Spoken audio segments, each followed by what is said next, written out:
امام حسن علیہ السلام کی ایک حدیث آپ کو سنا دیتا ہوں. حدیث بڑی عجیب ہے, شاید ہم میں سے کوئی اس پہ پورا اتر سکے یا نہ اتر سکے. امام حسن کے پاس ایک بندہ ہے تو وہ کہتا ہے مولا میرا دل کرتا ہے کہ میں نا آپ کے دین کی تبلیغ کروں, میں رسول اللہ کے دین کی تبلیغ کروں لوگوں کو نا, جن کو پتہ نہیں ہے میں ان کو بتاؤں. تو امام حسن علیہ السلام نے فرمایا ٹھیک ہے کرو, کرنی چاہیے, مگر ایک طریقہ اس کو فالو کرنا, ایک شرط ہے تبلیغ کرنے کی. اس نے کہا مولا وہ کون سی شرط ہے؟ تو امام حسن علیہ السلام نے فرمایا تھا کہ اپنی زبان استعمال نہیں کرنی, منہ سے نہیں بولنا, جتنی مرضی تبلیغ کرو, ٹھیک ہے. اور یہ تبلیغ کا سب سے مشکل ترین طریقہ ہے میرے بھائی. اگر منہ سے چپ کر کے تبلیغ کرنی پڑے نا, کیونکہ مولوی حضرات جو ہیں وہ صرف منہ پھاڑتے ہیں, گلے پھاڑتے ہیں. جو تبلیغ کرنی پڑتی ہے نا عمل سے, وہ بڑی سخت ہے میرے بھائی, وہ اور کوئی نہیں کر سکتا. حکم کریں. جی آپ ٹھیک کہہ رہے ہیں. اگر ہم اہل البیت کا دیکھیں تو امام جعفر صادق علیہ السلام تک بھی ہمیں یہی طریقہ ملتا ہے. اصل میں ہم لوگ کی اپنی بدقسمتی ہے کہ ہم فرقہ واریت میں اس قدر الجھ گئے نا کہ ہم نے ایسی پرسنالٹیز کو جو ہے نا وہ ریجیکٹ کر دیا ہے, کہ ہم نے ان کو شیعہ کے کھاتوں میں ڈال دیا, جبکہ آئی تھنک ہمیں ان کو پڑھنے کی ضرورت ہے. کیونکہ اگر رسول اللہ صلی اللہ علیہ وسلم کے ساتھ اہل البیت آتے ہیں نا تو وہ اسی طرح سے آپ صلی اللہ علیہ وسلم کو فالو کرتے ہیں, ان کے اندر وہی ریفلیکشن ہے جو رسول اللہ صلی اللہ علیہ وسلم کے اندر ہے. تو آج جو ہماری جنریشن, جو ہماری یوتھ جو بیزار ہو رہی ہے نا بیسکلی, وہ ہمارے اخلاقیات کی وجہ سے بیزار ہو رہی ہے کہ ہمیں بات کرنے کے طریقے نہیں ہیں. ہم ان سے محبت کے دعوے تو بہت کرتے ہیں نا رسول اللہ صلی اللہ علیہ وسلم سے اہل بیت کے, لیکن ہم ان کی اخلاقیات کو نہیں سمجھ پا رہے ہیں, اس کو اپنے اوپر امپلیمنٹ نہیں کر پا رہے. تو آئی تھنک ہمیں بھی سمجھنے کی ضرورت ہے کہ ہم ذرا ان فرقوں سے باہر نکل کے نا تو اصل ایسنس کو دیکھیں نا کہ وہ لوگ کیا شخصیات تھے اور کس وجہ سے پھر لوگوں کو ان سے محبت تھی, اور ہمیں کس وجہ سے ان کو محبت کرنی چاہیے. اس لیے نہیں کہ ہم دوسرے فرقے سے نفرت کریں تو ان سے محبت کریں, ہم ان سے ان کے مقام کی وجہ سے محبت کریں. بالکل آپ کی بات سے میں 100% بلکہ 1000% ایگری کرتا ہوں. مسئلہ یہ ہے نا کہ اب ہم نے اگر امام حسین کا نام لینے والے شیعہ ہو گئے ہیں تو پھر سنی تو یزید کا نام لینے والے ہوں گے نا. مطلب اہل بیت کو اگر آپ نے کسی فرقے کے کھاتے میں ڈال دیا ہے تو یہ آپ کی آ رہا ہے. اگر آپ کی نظر میں علی کا ذکر کرنے والے شیعہ ہیں تو پھر اس کا مطلب ہے کہ آپ کا دین فارغ ہو چکا ہے. اچھا دنیا میں یہ ٹرینڈ کیوں نہیں پایا جاتا کہ جو علی کے فضائل پڑے وہ سنی ہوتا ہے؟ یہ ہونا چاہیے تھا. سنیوں کو چاہیے کہ شیعوں سے بڑھ کے اہل بیت سے تمسک کریں. اہل بیت شیعوں کے نہیں ہیں, اہل بیت رسول اللہ کے ہیں. یہ بات ہمیں سمجھ نہیں آ رہی. بخاری شریف اگر آپ پڑھیں نا تو بخاری شریف کے اندر ایک حدیث ملتی ہے, حضرت ابو ہریرہ فرماتے ہیں کہ رات کو شیطان میری خواب میں آیا تھا. شیطان, اس نے مجھے آیت الکرسی کا وظیفہ جو ہے نا وہ تعلیم دیا. تو رسول خدا نے فرمایا کہ وہ آیت اللعین تھا جھوٹا, مگر وہ بات سچی کر کے گیا. تو بھائی نبی علیہ السلام کی ذہن میں تو اتنی وسعت ہے, نبی علیہ السلام کی تعلیمات میں اتنی وسعت ہے کہ شیطان بھی اگر صحیح بات کرے تو لے لو. اور ہمارے ذہن اتنے کند ہو چکے ہیں کہ اگر شیعہ بھی مولا علی کی بات کرے تو ہم کہتے ہیں رد. بھائی شیعہ جتنا برا شیطان سے برا تو نہیں ہے, ٹھیک ہے. شیعہ سنی وابی ان تفرقوں کو چھوڑیں, دین اہل بیت پہ آئیں, دین رسول خدا کے اوپر آئیں. اہل بیت کو قریب ہو کے دیکھیں تو صحیح, پھر مجھے بتائیے گا جیسا اور آپ کو اگر کوئی اور نظر آیا تو. اہل بیت اطہار کی بات ہی الگ ہے, اہل بیت اطہار کی بات ہی کوئی اور ہے. بھائی علی علیہ السلام, علی سے بڑا صحابی دکھائے مجھے دنیا میں. وہ کہہ رہا ہے جب میں فاطمہ کو دیکھتا ہوں تو ان کے چہرے میں مجھے رسول اللہ نظر آتے ہیں, ان کی چال ڈھال میں رسول اللہ نظر آتے ہیں. تو فاطمہ کے اندر کیا کمال تھا, ہماری بہنوں سے کیوں چھپایا رہتا ہے؟ یہ ہمارے آپ کہہ لیں کہ اہل سنت کے لیے گالی ہے کہ ہم نے اہل بیت کو شیعوں کے کھاتے میں ڈال دیا. تو ہمارے پاس کیا رہ گیا بھائی؟ اگر اہل بیت کا, آپ کو ایک مزے کی بات بتاتا ہوں. یہ دیکھیں یہودی جو ہے نا, یہودی یہ حضرت موسیٰ علیہ السلام کی امت ہے. ساری زندگی اگر کوئی بندہ جناب موسیٰ کے فضائل پڑھتا رہے تو کوئی بندہ نہیں کہتا کہ یہ بندہ یہودی ہو گیا. ساری زندگی اگر کوئی مولوی حضرت عیسیٰ کے فضائل پڑھتا رہے تو کوئی بندہ یہ نہیں کہتا کہ یہ بندہ عیسائی ہو گیا. ہاں اگر کوئی بندہ مولا علی یا جناب سیدہ کا ذکر کر دے تو بندے کہتے ہیں یہ شیعہ ہو گیا. بھئی یہ کون سی دنیا ہے؟ ہمارے دماغوں کے اندر یہ گوبر بھرا گیا ہے, ہمارے دماغوں کو مینٹلی ہیک کیا گیا ہے, مگر ہمیں پتہ ہی نہیں ہے. ہم پھر اسی ڈگر پہ چل رہے ہیں. ہمارے اہل سنت کے جتنے علماء ہیں یہ بخاری مسلم انہوں نے شیعہ سے روایات لے لی ہیں. اگر یہ شیعہ سے روایت لے لیں, شیعہ راوی کو قبول کر لیں تو یہ ہمارے امام ہیں. اگر ہم شیعہ کسی سے اہل بیت کی بات پوچھ لیں تو بھائی ہم کافر ہو گئے, ہم شیعہ ہو گئے, ہم دین سے نکل گئے. تو اسی سے باہر نکلیں. ہم یوتھ ہیں, ہمارے بڑوں نے بہت گند مچایا, اللہ معاف کرے, میں کسی کی برائی نہیں کرتا, مگر حقیقت یہ ہے کہ شیعہ ہوں یا سنی ہوں, جو ہمارے قدیم علماء گزرے ہیں انہوں نے ہمیں سوائے فرقہ واریت کر کچھ نہیں دیا. تو اس فرقہ واریت کو چھوڑیں, رسول خدا کے در پہ آئیں, اہل بیت سے تمسک کریں. جناب فاطمہ کو ماننا, امام شافعی وہ کہتے ہیں نا کہ اگر اہل بیت سے محبت کرنا رافضیت ہے, شیعت ہے, تو جنوں اس کے گروہ گواہ ہو جو کہ میں رافضی ہوں. تو پھر میرے بھائی اگر مجھے شیعی بننا پڑتا ہے نا تو امام شافعی کی سنت کے اوپر میں شیعی ٹھیک ہوں. اگر اہل بیت کا ذکر کرنے سے, ان کے تعلیمات پڑھنے سے میں شیعی ہوں تو میں لعنت کرتا ہوں باقی چیزوں پہ. تو اس لیے آل محمد علیہ السلام جو ہے یہ شیعہ سنی کے اندر قید نہیں ہے, یہ مذہبوں کے اندر ہیں, یہ قومیتوں کے اندر ہے. میں آپ کو دنیا میں ایک اگر آپ میں کوئی پڑھنا چاہے تو ایک بک ہے, انگلش میں نیم ہے اس کا نام ہے یہ نا لبنان سے چھپی ہے اور عیسائی نے لکھی ہے, عیسائی پادری نے لکھی ہے. اس کا نا the voice of human justice. ضرور پڑھیے گا, the voice of human justice, the voice of human justice. اس میں ایک عیسائی ہے, عیسائی, کوئی شیعہ نہیں, کوئی سنی نہیں, عیسائی جو حضرت عیسیٰ کے دین پہ ہے, جو کلمہ تک نہیں پڑھتا. اس نے یہ پوری بک لکھی ہے مولا علی کے فضائل پہ, اور وہ کہتا ہے کہ مولا علی نے جو فیصلے کیے ہیں اور مولا علی علیہ الصلوۃ والسلام نے جو وے آف لائف بتایا ہے یا وے آف سوشل لائف بتایا ہے, اس سے بیسٹ دنیا میں ہو ہی نہیں سکتا. اور وہ کوئی چھوٹا موٹا بندہ نہیں تھا, اس کا نام ہے جارج اوڈیاک. وہ اپنے وقت میں, یہ ریسنٹلی اس کی وفات ہوئی ہے, وہ لبنان کی طرف سے اقوام متحدہ میں یونائٹڈ نیشن کے اندر مشیر رہا ہے ان کے ریلیجیس بینچ کا, ٹھیک ہے.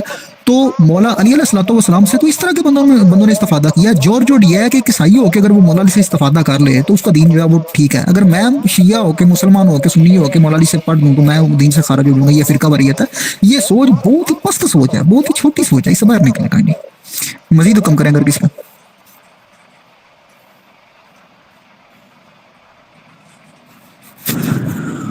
جی کسی کا کوئی سوال ہو, کوئی بات کوئی ایڈ کرنا چاہ رہا ہو تو موسٹ ویلکم.